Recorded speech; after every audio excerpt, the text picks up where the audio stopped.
Cabinet मंत्री जीतू पटवारी ने press वार्ता आयोजित कर केंद्र व राज्य सरकार पर जमकर हमला बोला। जीतू पटवारी ने कहा कि किसान आंदोलन में 60 के लगभग किसानों ने बलिदान दिया है, लेकिन अभी तक केंद्र सरकार टस से मस नहीं हुई है। वहीं भाजपा की प्रदेश सरकार पर जीतू पटवारी ने निशाना साधते हुए कहा कि अगर सरकार माफियाओं के खिलाफ है तो पिछले 15 सालों में मध्य प्रदेश में माफिया कैसे पनप गया। प्रेस वार्ता में पूर्व मंत्री जीतू पटवारी अपने मिजाज के अनुसार ही दिखाई दिए। केंद्र सरकार पर हमला बोलते हुए पटवारी ने कहा कि नरेंद्र मोदी जी के तीनों काले कानून इतिहास के पन्नों में काले अक्षर से लिखे जाएंगे। मैं मानता हूं ये अन्न उगाने वाला किसान, जन्म देने वाला भगवान एक जगह होते हैं, एक स्थान पे होते हैं। जीवन को चलाने की ऊर्जा देना उस अन्न से, उस अनाज से होती है जिसको किसान पैदा करता है। और उसके साथ इस तरीके का अन्याय, इस देश की सरकार की हठधर्मिता और नरेंद्र मोदी जी के तीनों काले कानून इतिहास के पन्नों में काले अक्षरों में लिखे जाए। इसी के साथ जीतू पटवारी ने कहा कि कमलनाथ ने ये निर्णय लिया है कि लगातार पूरे प्रदेश में जन आंदोलन होंगे। किसानों के समर्थन में कांग्रेस पार्टी प्रदेश में और देश की राजधानी में लाखों की संख्या में किसानों को इकट्ठा करेगी। भाजपा का आरोप लगाना कि कृषि बिल के खिलाफ कांग्रेस आंदोलन कर रही है, गलत है।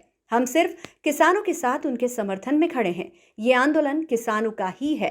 कमलनाथ जी ने सभी किसानों से प्रार्थना की है कि देश की राजधानी में प्रदेश में 20 तारीख को इकट्ठा हो और प्रार्थना करे कि प्रधानमंत्री नरेंद्र मोदी को सद्बुद्धि आए। कांग्रेस पार्टी जैसा कि कमलनाथ जी ने निर्णय लिया, प्रदेश अध्यक्ष कांग्रेस पार्टी के, कि लगातार पूरे प्रदेश में जन आंदोलन होंगे। 20 तारीख को मध्य प्रदेश के किसानों के समर्थन में, किसानों के सहयोग के साथ कांग्रेस पार्टी देश की, प्रदेश की राजधानी में भव्य लाखों की तादाद में किसानों को इकट्ठा करेंगे। मैं मानता हूं ये सब बातें सिर्फ किसान को प्रत्यक्ष या अप्रत्यक्ष रूप से सपोर्ट करने के लिए। हम किसानों के सपोर्ट में कांग्रेस पार्टी है।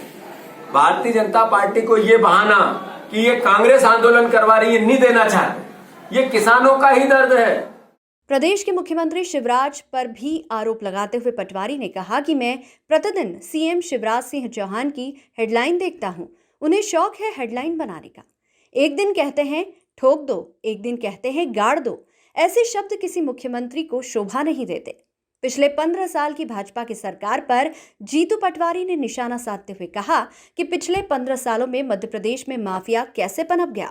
एक तरफ सीएम शिवराज रेत माफियाओं पर लगाम कसने की बात कर रहे हैं, वहीं दूसरी ओर बुधनी तथा कटनी में लगातार रेत का खनन हो रहा है। आदरणीय शिवराज सिंह जी की हेडलाइन देखता हूं, रोज उनको शौक है हेडलाइन बनाने का। एक दिन कहते हैं तोड़ दो, एक दिन कहते हैं ठोक दो, एक दिन कहते हैं गाड़ दो, एक दिन कहते हैं कि भाग जाओ, एक भी मध्य प्रदेश में नहीं रहेगा, टांग दो।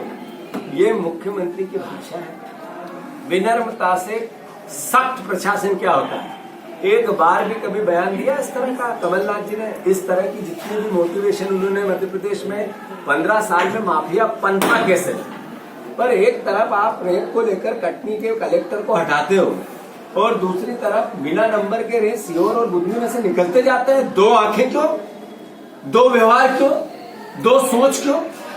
एक तरफ होशंगाबाद से लेकर सीहोर तक पूरी नर्मदा में खुलेआम नर्मदा के अंदर जा जाके रोड बना के मशीनों से खोदा जा रहा है, और दूसरी तरफ एक कलेक्टर को गोल मोल जवाब देने के चक्कर में मैंने निष्कासित कर दिया। मुख्यमंत्री तो राजा का राजा कौन?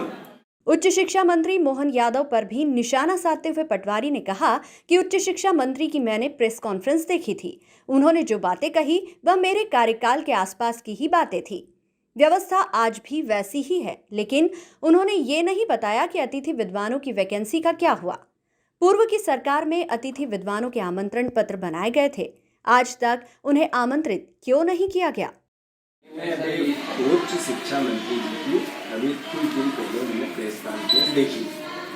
उन्होंने जो बातें की, जो निर्णय हमने लिए थे उसी के आसपास बातें की। जरूर है कि मंत्री बदला है, व्यवस्था नहीं बदली है, तो उन्होंने बातें की, इसकी कोई नकारात्मकता नहीं, पर उच्च शिक्षा मंत्री ये नहीं बता पाए कि अतिथि विद्वानों को लेकर इस पार्टी की जो नीति थी उस पर उन्होंने क्या किया, निर्णय क्या लिया, क्यों बाहर है आज तक, क्यों अल्टीमेटली पिछली सरकार ने, मैंने प्रश्न में पूछा था उसका उत्तर नहीं आया, पिछली सरकार ने सिर्फ आमंत्रण पत्र बचे हुए सारे अतिथि विद्वानों का पूरा क्रियाकलाप कर दिया, आज तक आमंत्रित क्यों नहीं किया गया।